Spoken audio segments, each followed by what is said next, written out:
Kenya Harambee Stars otimo ikruok margi mogik motelone tugo kindgi gi tim mar Gambia e tuke adhula manyotiko tuke pinje duto mibiro bagi e lap manyayo odiechieng' makiny. E bwo kocha Beni McCarthy, Harambee Stars nigi geno mar timo maber e nyim johera mag adhula mapok oneno tuk Harambee Stars pachoka kuom higni 4 mokalo. Kanuoyo gi jofwambo, McCarthy olero ni jotuke osetimo ikruok makare ka point achiel mane giyudo ka gitugo gi Gambia tich Ang'wen mokalo omiyo gi mijing'o mar yudo points 3 duto kiny. Kenya omako thuolo mar 4 e Group F gi points 6 tok tim mar Ivory Coast momako thuolo mokwongo.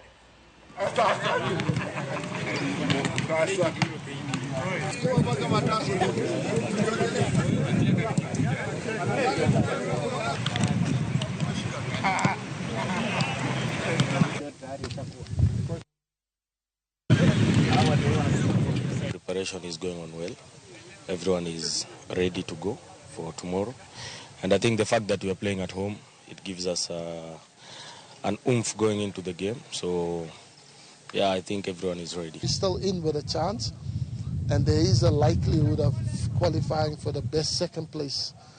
You know, so everything is possible, but we have to start tomorrow's game with 3 points, and that will send us on our way and trying to catch up with the teams that already have 12 points